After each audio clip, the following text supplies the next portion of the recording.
Hola chicos, buenos días.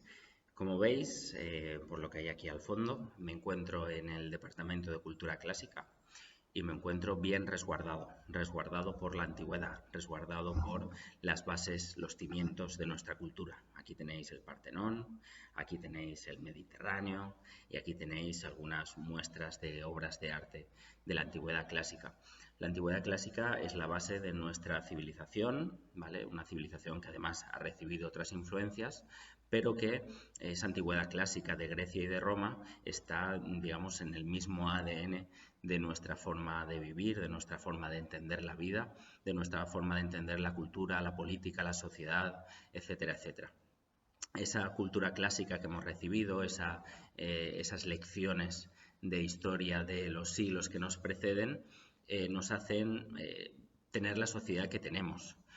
Somos hijos de la civilización clásica, al igual que somos hijos de nuestra Edad Media o de nuestra historia moderna o de la contemporaneidad. Somos hijos también de la Revolución Francesa y hijos de las revoluciones de la actualidad, como por ejemplo Internet. Somos hijos de Internet y vosotros más que ninguno. En algún momento tengo pensado hacer un experimento y empezar la historia de España al revés. Empezarla por el momento presente y a partir de ahí ir tirando hacia atrás y tratar de explicar el presente a través del pasado más reciente y ese pasado más reciente por un pasado anterior, etcétera, etcétera, hasta llegar a la base de nuestra historia contemporánea, que sería la Revolución Francesa y su recepción en España.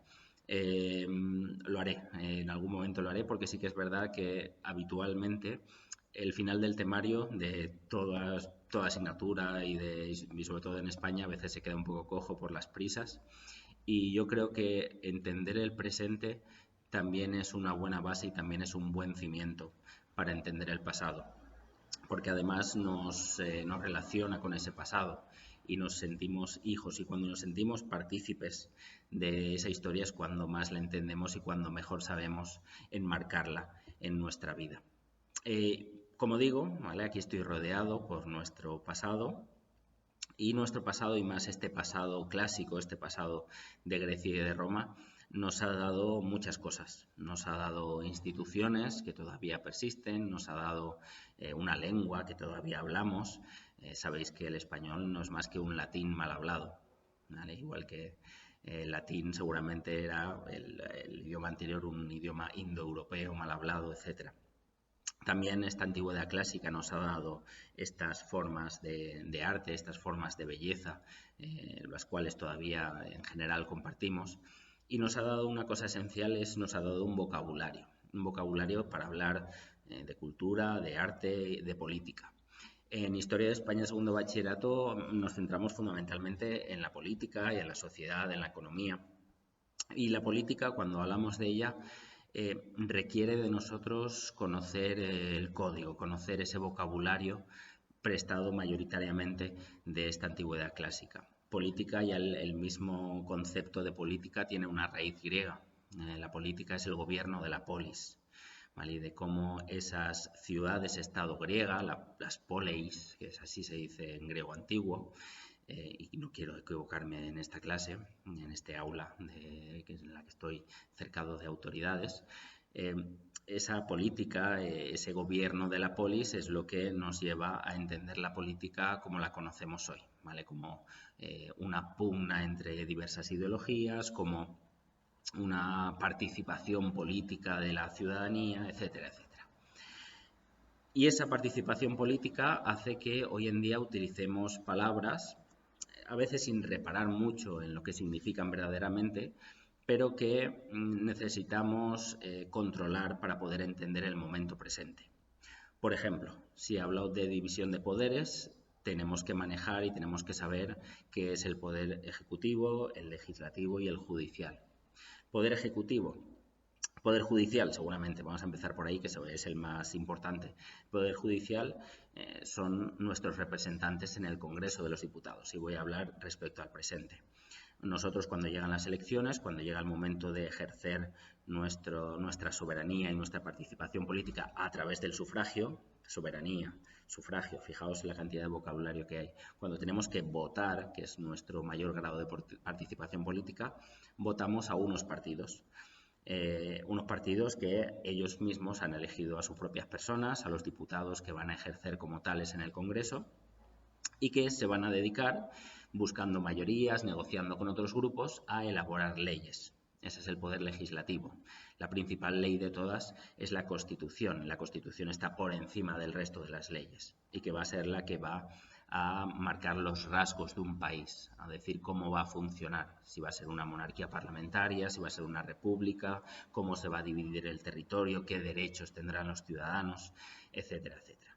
Ese es el poder legislativo que está ejercido por los diputados, ¿vale?, en las Cortes, en el Congreso de los Diputados. A partir de esas leyes y a partir del juego político se establece un gobierno.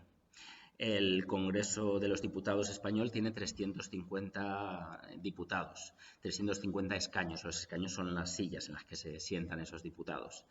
Aquellos grupos que sean capaces de conformar una mayoría de 176, que es la mitad de 350 o más, ¿vale?, tendrán una mayoría necesaria pues para elegir un gobierno y para llevar a cabo políticas, decretos, etcétera.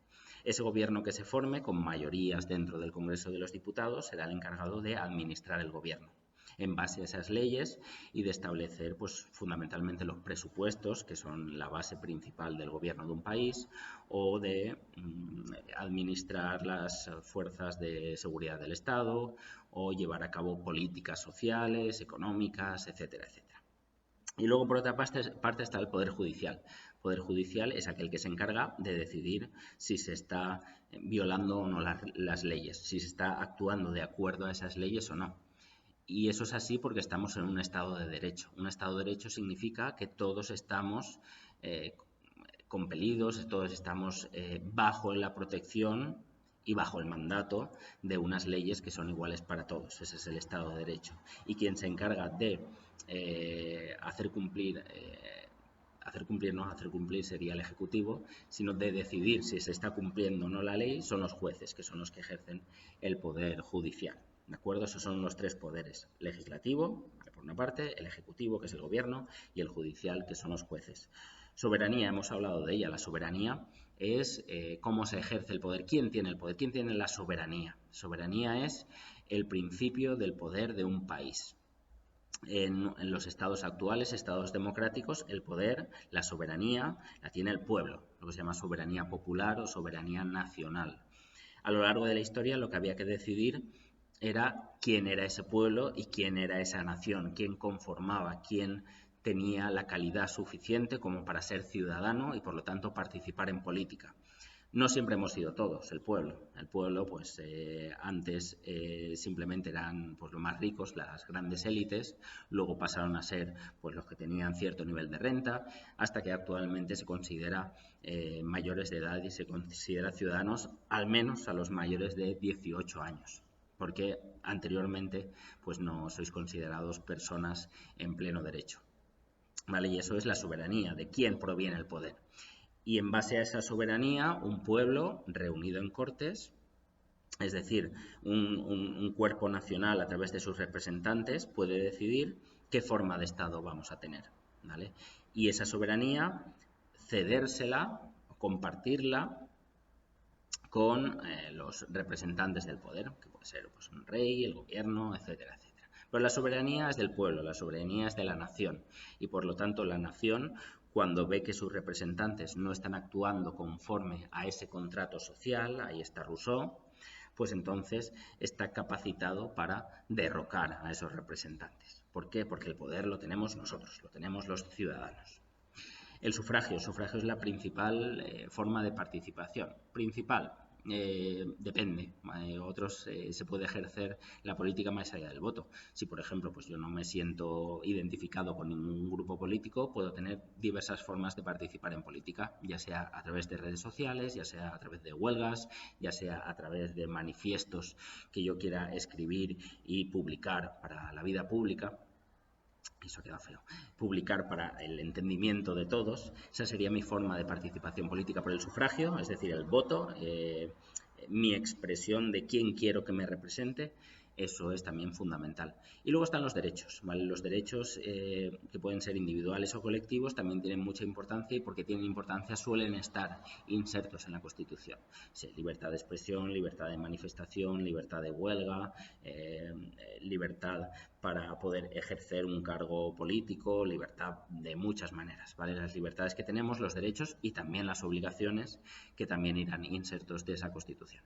Así pues en este Mediterráneo en el cual nos movemos, esas formas de política son las que se ejercen de forma habitual y las que nos permiten entender el presente, y a través de ese presente tener al menos la curiosidad de saber de dónde vienen y por qué les merecen ese respeto, ¿vale? Porque son instituciones, es un vocabulario, es una gramática democrática que ha tardado muchos años en funcionar, que ha tardado muchos años en imponerse, a veces a través de la fuerza y a veces a través de la paz, y que merece ese respeto por todos estos cimientos de nuestra civilización. Así que espero que este vídeo os haya ayudado y hasta la próxima. Hasta luego.